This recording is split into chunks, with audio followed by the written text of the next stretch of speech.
So today I am with Joanne Melander, who is one of my On Broadway Dance Fitness franchisees, but I'm going to hand over to Joanne and let her introduce herself because she's got quite an interesting background before she started with us. Well, I'm Joanne Melander. I have been dancing with On Broadway Dance Fitness and growing my lovely business for 8 years now. Time Wow. flies when you're having fun. Before that, the year before that, I really had a year of recovery from teaching because I'd stopped my teaching job pretty much a year before that, and it had So when been you say pretty tough. teaching, what were you doing? Were you in schools? What kind of teaching were you doing? I was a primary school teacher, top of the end, top of the old ones, doing all the exams and things. So it was quite a responsibility. But I absolutely loved teaching until I didn't anymore. It was quite a sudden and abrupt falling out of love with teaching. Well, I say that, but I love to teach. I still love to teach. I've discovered that again. It's the bureaucracy around it. But I'd Right. had quite a traumatic couple of years actually, personal life and then in school. And so I really did need to find myself again. And when I came back to thinking about working, I was determined to do it on my own terms. I was determined not to go back into this kind of rule driven expectation because it actually really destroyed my self esteem. And I wanted to make it on my own. I wasn't quite sure I had it in me, to be honest, but I had two young children at home and I'd liked having that time off when I was sick from teaching. I'd liked taking them to school. I've realized this is what a life is. This So is, you were actually signed off sick, were you, from teaching? I was signed off sick. So I Wow. signed off at Christmas and I was supposed to do a couple of, like a term back at work to obviously my notice. I just couldn't face it. And I'd never, ever been off sick before. I'd gone through quite a lot of things with, court cases and divorce. And even through all of that, I didn't take time off. I was very much committed to my job. So for me to do that, I'd got to, a crunch Yeah, it's a big thing, in my isn't it? life. Because I was Yeah. going to ask you about what were some of the challenges you were experiencing, but clearly all of that, like you say, the bureaucracy, the environment. So Yeah, well, teaching is so demanding, but when you go in from 20, well, I was 21 when I went into teaching. I'd gone straight from university. I really didn't know any different actually. So even though I was working 12-hour days and I was working very hard during school hours and then marking and planning and all that, I actually really enjoyed it. I'm a bit of a doer. So I would just got on with it and I didn't really realize I was missing out on life until just before I stopped, we had a change of management. I'd always been really valued as a teacher in the schools I worked in, and that kept me going. Cool, I know outside validation is not probably the thing I should be going for, but I was definitely there wanting to hear all those things. Um, so we had a change of management, and it absolutely crushed me because the deputy and the head teacher changed at the same time, and they came in playing good cop, bad cop with the whole of the staff. And in that year, 12 teachers and teaching assistants left the school. I was being told previously that I was a outstanding teacher, Ofsted, and people, they came come in and watch your lessons, and I was always good with outstanding features, and I prided myself on trying to get the outstanding badge every time. That's who I was, and that's what I was like. And when they came in and they observed my lessons, they said I was satisfactory, and that word, and you know a bit about me, right? So yeah, I yeah, was yeah, I can imagine how that. Yeah. it hit me really hard, but also I was like, oh, no, I'm going to prove to you that I'm going to make you like me and I'm going to make you really adore me and I'm going to show you that's not true. But the more I pushed and the more I tried, actually, it felt like they disliked me more. And I know that there's some of my own stuff going on there, obviously, but I just felt obviously I'd had a hard couple of years already. On top of that, it started to sap my energy quite a lot. So it wasn't so much the actual teaching; it was the everything else that went with it, and like say the leadership, the hierarchy, all of that bureaucracy that went with it. Yeah. There was no, at that point, until that point, I'd always felt trusted as a teacher. Right. Yes, there was a lot of bureaucracy behind it, and you had to do the plans and prove this and prove that. But I felt capable of proving that. I was trusted, I was valued. When the different staff came in, it felt like no one trusted me anymore. And I knew I was a good teacher, and I loved teaching the children, absolutely loved it. But I felt like someone was breathing down my neck, watching my every move, didn't trust what I was doing. And Right. it really started to affect me. Yeah, I'm sure. So you've spoken before about losing your spark as a school teacher. I know when we've spoken before. So Yeah. what was the moment when you realised something needed to change? Was it the being signed off sick? Was it the change of leadership? What was it that made you go to some? You like you said you weren't going to go back to work your notice. You just couldn't. What was it? Yeah. I think I dabbled with a few things before, you know, when I look back, it's interesting because I wanted to be an entrepreneur, but I didn't think that I had it in me. So I remember going to Osborne Books, and I remember to going to Pampered Chef, and I did Arbonne and You do. all of these social marketing um, career paths that I thought I need to someone to show me the way. And they were lovely because there were groups of women who empowered each other and cheered for each other, and those atmospheres were great. And they all actually went, two of them went out of business. Arbonne was where I find my personal development spark, and I was doing that while I was teaching. So the last couple of years I was teaching, I'd found Arbonne, and I'd found this personal development and this world of supportive women, and I felt lifted up. And I think that was, I was already trying to find my escape route then. I knew I was not happy, and I knew that my soul was being crushed and I needed something different. But I'm not really, I don't know. There's something about that. I wasn't very good at the selling part, and I felt like I was pestering people. It wasn't my need. I'm not really a skincare or makeup kind of gal, as you can tell. But I loved the products and the nutrition stuff I loved. But um, I wasn't probably on board with it enough to passionately to go with that. Um, so it was great while it lasted, but I knew it wasn't for me. Um, So you talked about you were kind of a bit of a year in recovery before we met, kind of thing. What was yeah. that year of recovery? What did that look like for you? Ah, taking the kids to school. I love that, and they love that. We just got so close, and it was lovely. And then when I dropped them off, I would go for an hour's run. Wonderful. I would use all my Arbonne products. I've had all of that, the nutritional things and my shakes, and I was really into just I filled my day with no problem at all with looking after myself. And yeah, very, very nutrition led, very exercise led, very personal development led. So I would soak up podcasts, I would soak up books, I would soak up anything. I'd go on little courses. I love to learn. No, I think teachers do love to learn, but I just wanted to grow, and then I'd pick the kids back up, and it was just such a lovely time.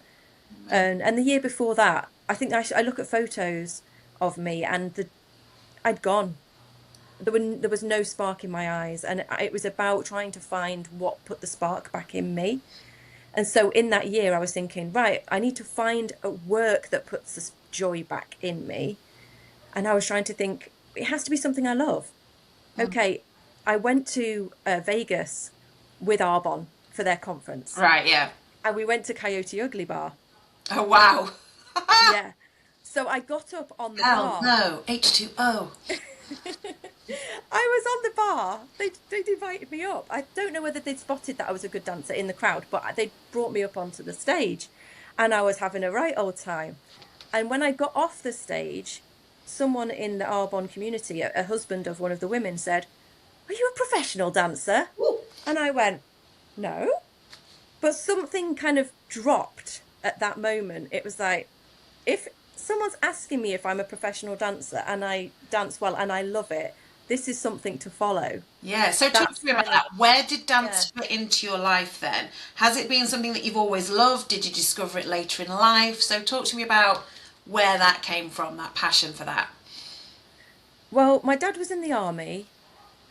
So I remember living in Germany, and with the community that we had in the army being really into ballet. I loved ballet. But when we moved to Hong Kong, that kind of fizzled because we didn't have. I did go, but it was a different community. It didn't feel the same. So I remember being obsessed with Swan Lake when I was about 7 or 8. Absolutely obsessed. Um, and so ballet was my thing, but it kind of fizzled out because of my dad's situation and where we had to move to. And then, do you know what? I'm quite was quite a shy person, quite low self-esteem. Didn't Not very confident actually, but if you took me to a party and the music came on and there was something on, I didn't care whether anyone was following me. I was there with the music, and my mum and dad were quite, nifty on their feet as well at that time. And we'd go on family holidays and we'd all be on the dance floor, and it just made me feel so much joy. And I don't know why that all that low self-confidence, low self-esteem was overridden. I was, I'm quite a expressive dancer, especially when a sexy song comes on. So there was no inhibitions in me at all, and Wow. I love that. And then when I had my kids and I felt I was losing myself a bit being mum, I went and did ballroom and Latin in my early 30s, and came back to dance again, and that was wonderful as well. So Amazing. that's how dance fit in. Oh, as a teacher, I was always the one doing the dance clubs because I Right. like to dance. So and doing the plays. So any of the plays that had choreography in, I'd be doing that. So I've followed it, and it's been in there. I remember being told at my careers meeting that I said, "What things do you love?" It's really weird, isn't it? What things do you love? Because this is what I did in the year's recovery. I'm thinking, what things do I love? What do I want to follow? And I'm saying to them, dancing and creative writing and art, and they're going, "Oh, well, you're not going to make anything of that. We can't." It's always like park that, Yeah. park that. That's Not not, on the list. it's not on our list. It's not on the list, sorry. It's not in a box. So, So they kind of said, if you want to do all those things, primary school teaching's good for that. I was, oh, really? That was the box they then fit you in. So, is yeah. that, in terms of that advice, then, is that how that influenced your choices? Did you think that in order to do those things that you enjoyed doing, primary school teaching was your only option then? Or how did that influence you? Yeah, I think I was, the cogs were going, and I thought, well, yeah, I could do that. I mean, I love learning, and I think I could be a good teacher, and I could slot in those days. I think teaching was schools were a bit more creative. I think, well, that was my memory from school. I thought they were creative. Little did I know, actually, it's very maths, English, science. So actually, I was a bit disappointed going into schools, and I tried to shoehorn it in places. And I remember doing it every time I could get choreography in there in an assembly or, I could put it in there. But yeah, I think I thought great because every afternoon I'll be having fun like that.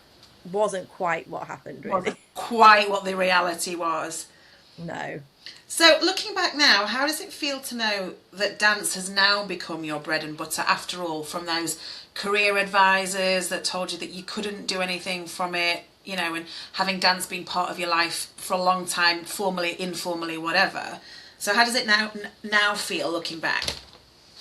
It gives me a lump in my throat, actually. And also, there's a little bit of grief tied in with it. I think sometimes when you think, what could I have had for longer of my life?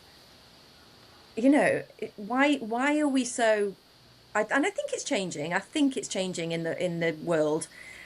But back then, why were we so insistent on a responsible job? The path. It was only one path. You did this, you did that, you did that. Even with marriage and jobs, and you Yeah, follow this pattern. And I was a good girl, and I would do what I was told, and I would follow what I was expected to do. And I don't know whether I would have had the thing I needed back then. I don't know. That's the thing that makes me think, well, maybe I just wasn't ready yeah. for that right then. But it does make me sad. And I try with my own kids to say, what do you love? That's the thing to go for, because I think the thing you love is easier. It's an easier journey anyway. And if you're talented at it, hopefully it's going to make you your bread and butter. It's going to make you the money that you need to survive, but also a bit extra, hopefully, to enjoy your life. But I think there's still that message there, even my children have seen me do it. They still think, oh, well, no, I'm not going to make money that way, or it's hard, or I it's, agree.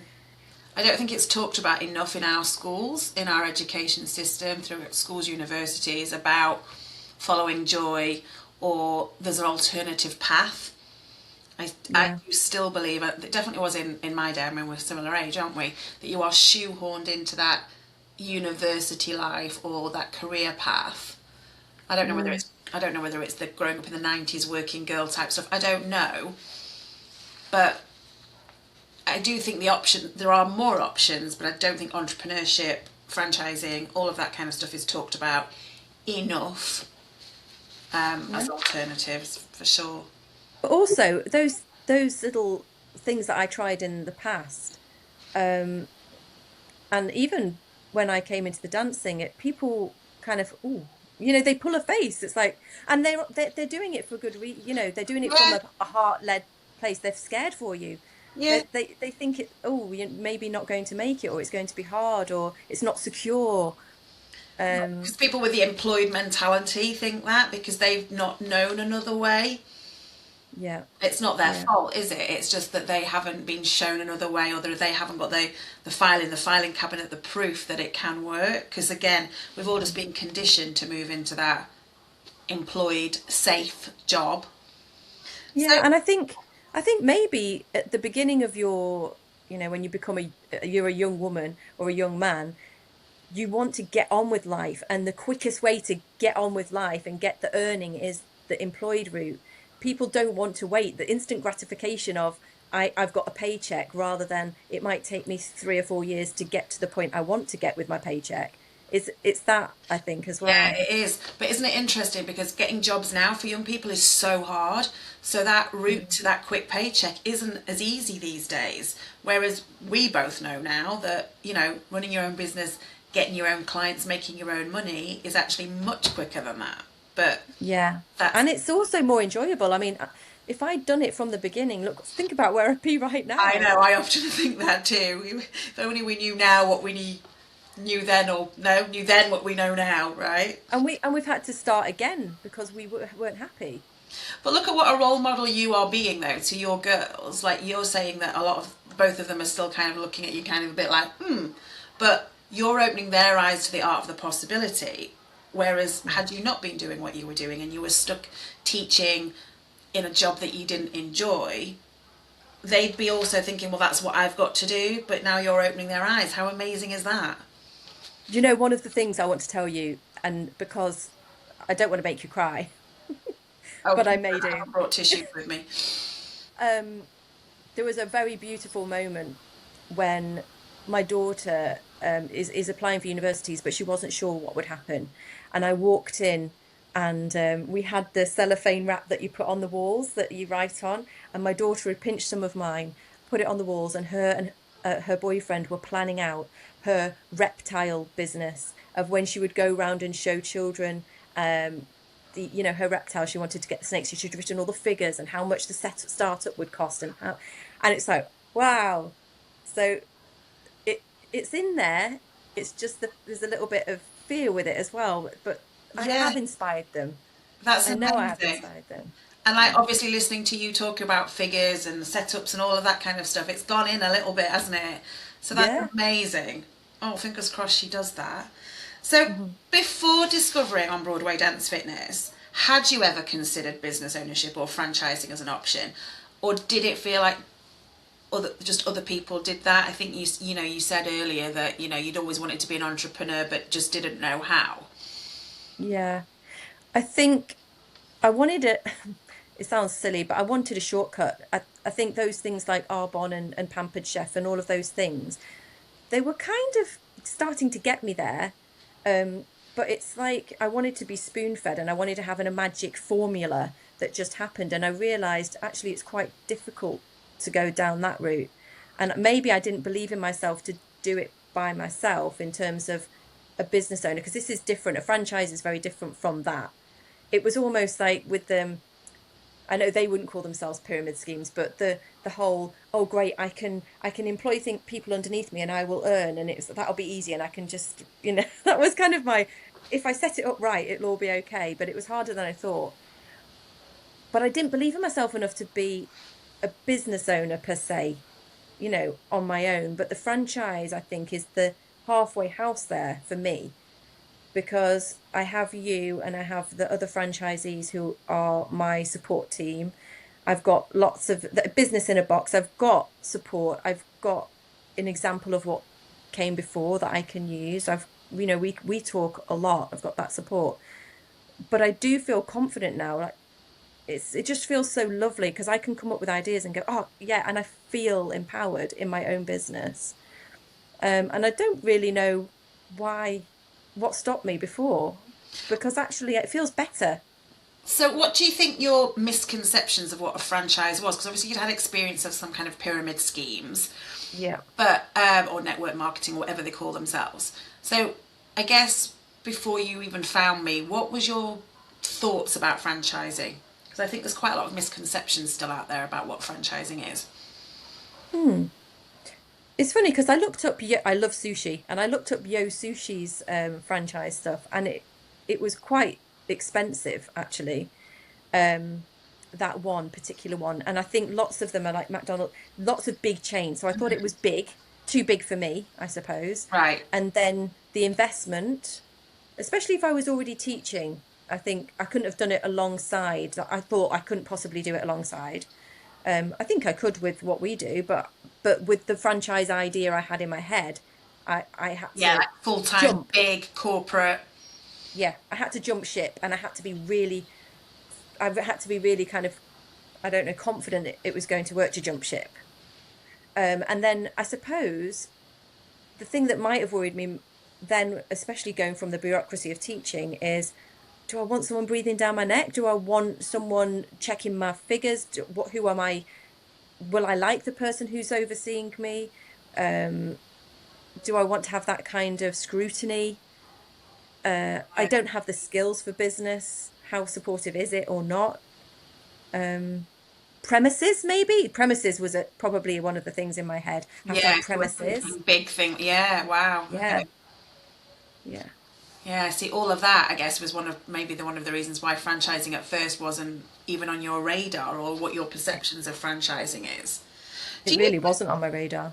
do you think your skills as a school teacher, the skills you developed as a school teacher, translate really well into running your own business now?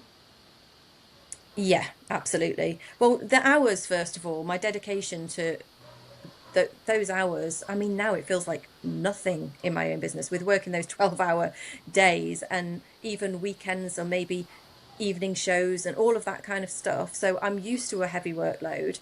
Um, so when I've got my own hours and I want to put more in or less in, that doesn't phase me at all. I am a doer because of the bureaucracy of the schools. I really was on the ball. I had to keep on it. And so when I need to knuckle down and do stuff, I do stuff. So that's kind of the negative side of it. But I think the skills of just being a teacher are huge. Um, I hadn't really realized. I know we've talked about the word leadership before. Um, I think I led a full class of children, and I led a That teaching requires assistant. quite a bit of leadership, that. It does, it does. But and I led a team of teaching assistants who had to support me in the classroom, and I guided them and told them what I needed from them. Um, I mean, the teaching itself, I love teaching, and what I get out of teaching dance, I mean, it's even better. I love teaching the ladies in my classes more than maybe I think more than the little kids. I was in year 6 and I could throw in a little joke or two which might go over some heads, but some people go and I'd like that in class. But when I'm with the ladies, because we're all like-minded ladies and everything I say resonates, we have such I've become the comedian, and I think I need to try stand-up comedy. This is what I've convinced myself. I like being at the center stage, and I never thought I'd say that about being in front of adults, but I do like being center stage, and I like being the heart and soul of the class. And that's what I liked as a teacher. I liked being almost a mother figure to those children, nurturing them, guiding them, knowing what was best, helping them. Yeah. And I feel like that, not a mother figure so much, but I feel like part of them in the class that I'm leading, and I feel like they look up to me. They're looking for something from me that I really want to give. And of course, Amazing. that kind of performance, which you do have to do as a teacher a little bit in the classroom, I can bring into the class. But what I love hearing, some ladies who've had experience of teaching or that world, they'll say to me, "You can tell you're a teacher. Your skill is the teaching." Because I'm not a professional dancer. I haven't been trained as a dancer. I love to dance, but when I learn the routines, I come across tricky bits. I come across the crunchy bits, the bits that aren't so easy for me to do, and by learning them, I learn how to teach them to the ladies. Yeah. And I think that's what the skill I bring is. I break it down. I use analogies. I use all my skills in my toolbox from teaching. And a couple of ladies said to me, "It's you can see you shine. It's the teaching that's your gift. You're Yeah. great." They'll say you're great at dancing, but what you bring is you're able to explain it so well. Yeah. Yeah. That's a Because massive, we have, isn't it? Yeah. yeah, obviously I have team, so I've got other instructors on my team, and one of them was a professional trained dancer, and they'll say Beth's amazing at dancing, but because she just gets it, she sometimes doesn't get that we don't get it. Yes. Yeah. That can be a And the flaw, really, can't it, sometimes? yeah, And and it's the teaching that yeah. needs to develop for her, but then I've got the other way round. Yeah, absolutely. So the two of you together, brilliant. And also, you Yeah. talked about your leadership skills from your primary school teaching. Now you've got a team of instructors. There's your leadership skills coming in from that as well, isn't there? Yeah. And yeah, so I teach them just as much as I teach the ladies because we do training together. But the thing that the word leadership probably scared me a bit, but actually we're a team, just like teachers in a school are. Teachers are in it together. So teachers are in it together, and they're they're kind of negotiating. They're kind of on the side of the pupils. That's what my team feels like. Amazing. And but they do look up to me, and they see me as, I suppose, the expert in our little team, and that feels really good. And Yeah. I don't think you need to be a boss or a leader as most people would think. Especially your experience of like that head teacher and deputy head that came in and changed the whole way you saw that as well. I guess for you, that's really key that you create that environment that's very opposite to that. Yeah, that's one of the things I was really wary of. I don't want to sound like I'm bossing people around or making people feel inadequate or criticizing or anything. But you have to help people grow. Yes. So it's giving constructive feedback, being positive with them, leading by example, being the beacon. Yeah. Um, I think that's probably how I lead. So Yeah. many school teachers talk about their workload, burnout. You mentioned 12-hour days before. So how does your life and work schedule now compare to your life as a primary school teacher? I confine myself if I let myself work, because I think I'm like that with most things, like, just get on with it. But what I'm learning to do is put in days where I don't have to. And if I don't have to work, if I've got something else on, I can go. I'm visiting my friend on Friday, and taking the whole day off. And I won't feel guilty about that. I won't feel worried about that. What I've got, I can pick up later. I've got, obviously, as I said, I've got a team. We've got 9 classes on the timetable, and I teach sometimes 3 of them a week, sometimes 6 of them a week, depends on what week we're on. So that's 6 hours of teaching and a little bit of setting up around that. I've got team in my admin team as well, which helps me with that. So I'm kind of, the work I do is the exciting bit. I get excited about what I'm doing, so I get carried away with it. It doesn't feel like a drain for me. So compared to And your 12 less hours, hours. 12 hours Oh, days and marking and all of that kind of thing as a teacher. probably 4 or 5 if I'm working all day. 4 or 5 hours a day if you're Yes. working all day. If I want to work all Yeah, day. your choice whether you work all My day, not that choice. you have to. Exactly. How Yeah. amazing is that? And I guess that's, the freedom, the flexibility, it gives you more time for you with your girls, all of that kind of thing. Yeah. Yeah, Yeah. amazing. My holidays are my own as well. I can take breaks. I don't have to worry. When I was teaching, if I took a day off, I knew I would pay for it in Yeah, another way. I'd have to make up time. make I was always for it. working ahead of time to get a tiny bit of time back. And also, I guess you were Yeah. restricted to school holidays as well when you could take holidays. Yeah. Yeah, so now Yeah. you can go whenever you want. Yeah. And I think the I mean, teachers watching this will know that the school holidays really aren't your school holidays. You're preparing for, it's a breather. You can Yeah, take a breath. but you have to then start preparing or marking or whatever, don't you? Yeah. And I think your adrenaline drops so much that you normally get ill and all of that kind of thing. It's you've been working so Yeah. hard. So then that time off becomes recovery and Yeah. yeah. So if there is a teacher watching this who's feeling burnt out, maybe has lost their spark, but also feels guilty for wanting something different because teaching's all they've ever known or that's the path they've thought they've had to follow, what would you say to Mm. them? I would say that I know that you love teaching, but you can use those teaching skills elsewhere. Yeah. I think lots of people think they've wasted, especially teachers, you've wasted all that qualification. Like their qualification is very specific. It's a teaching qualification. And then you think, well, I've wasted that, the university, the time at university, the money I've spent on that qualification, all of those years I've put into this.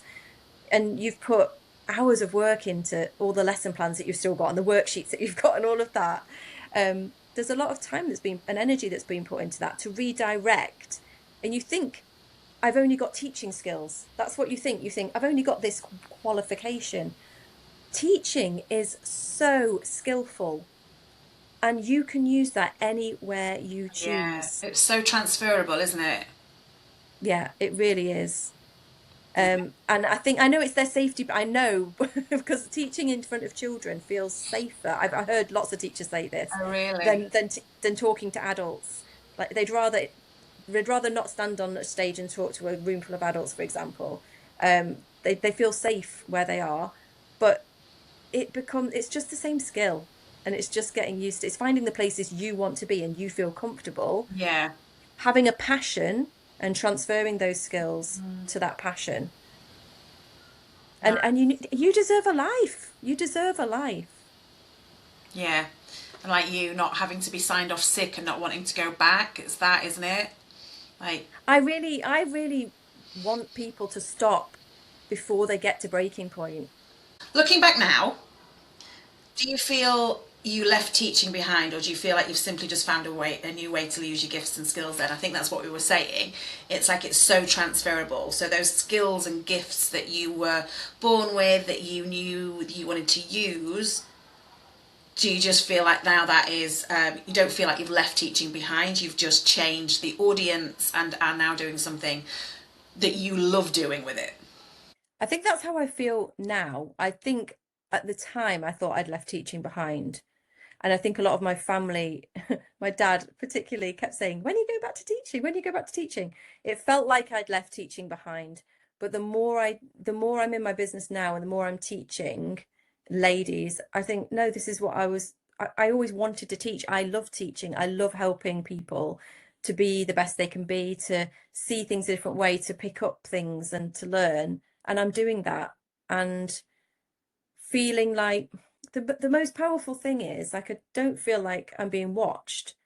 That creativity that I was talking about before, when I thought, okay, maybe I could be a primary school teacher and I'll be able to do the creative things and have fun, and I didn't get that. That's exactly what I've got now. Like I'm using the skills I've got and I'm free. That's the freedom of having creativity in my classes. I can decide which way to go. I can decide a joke to throw in. I can decide that's not working. I'm going to switch. I don't have to follow anybody else's rules and I can just have a giggle. Amazing. That's so powerful. So if someone had told you when you were leaving school that one day you'd be running your own business, teaching dance classes, working a few hours and earning more than you imagined, what would you have said? I would have said, um, surely it's just going to be a little hobby. Surely it's going to be just this little thing. I don't think I believe in myself to make that kind of money or have that kind of life. I know the wages have gone up since I left in teaching, but I was looking at what a full-time wage in teaching was when I left, and I'm there and and loving it. Work Working maybe 4 hours a day if you choose to. exactly. And I have time to put everything down for the children if they need me, or if I want to go away, I can do that. And I just never had that freedom in teaching. I was stuck and I was trapped. That's the truth of the matter, and I'm not trapped now. And but I don't think I would have believed someone. I think I would have thought, well, that's very nice, isn't it? That's a nice idea to have. That's a nice dream to have, but I'm not sure I'll make it unless someone's there, you know. Or I might have thought, oh gosh, what kind of hard work have I got ahead of me for the next 5 years? What slog? What do I have to sacrifice? Yeah, I would have been thinking, what's the catch? What do I need to lose? Or, you know, Is there a catch? no. This is the thing. There is no catch. I'm more free than I've ever been and enjoying life more than I ever have. I'm actually earning more than I ever have. Um, and it didn't feel hard. It felt challenging sometimes, oh, and a lot of mindset more than anything. Let's be real, a lot of mindset monkeys. Um, but what they say, it's simple, but it's not easy, or whichever way around it is. But definitely no catch. There was no sacrifice. There was no, oh, you can have it, but because my life is easier. And it's because it flows, because it's what I want to do. Amazing. So finally, Joanne, if you could speak to your younger self and the woman who was told that at her careers fair that she couldn't make a living out of doing the dance and the arts and the crafts and, told that only the traditional career paths, being a primary school teacher, was the only way, what would you tell her? I would say go rogue. Go rogue. Um, don't care what anyone else thinks, because at that time in the 90s, I think everyone would have had something to say about that. Everybody. Um, my mum and dad would have panicked. People would have gone, "Are you crazy?" Um, but have the courage to follow your passion, do what lights you up. And in fact, what I tell my kids, like, it doesn't matter what you do as long as you do something you enjoy, because that will take you to the right place. Amazing. How amazing would that be if every child thinking about what they want to do had that advice when they go to that careers fair? How amazing would that be if that careers advisor could say that rather than it's not on the list, it's not in a box? Well, exactly. If they could just say, do you know, it's not a coincidence you find that thing easy. It's easy because it's in your genius zone. It's easy because it's the thing you love, because you find it easy because you feel joy when you do it. And you don't have to convince yourself to do it. Um, and we don't say that enough. Why does everything have to be hard earned to be worthwhile? I don't know. And I'm kind of on a mission to try and change that. But that's what we're taught, isn't it? Anything worth having is worth working for. That's the mentality. Well, yeah. Thank you, Joanne. I have loved talking to you today. Thank you so much. Me too. Thank you.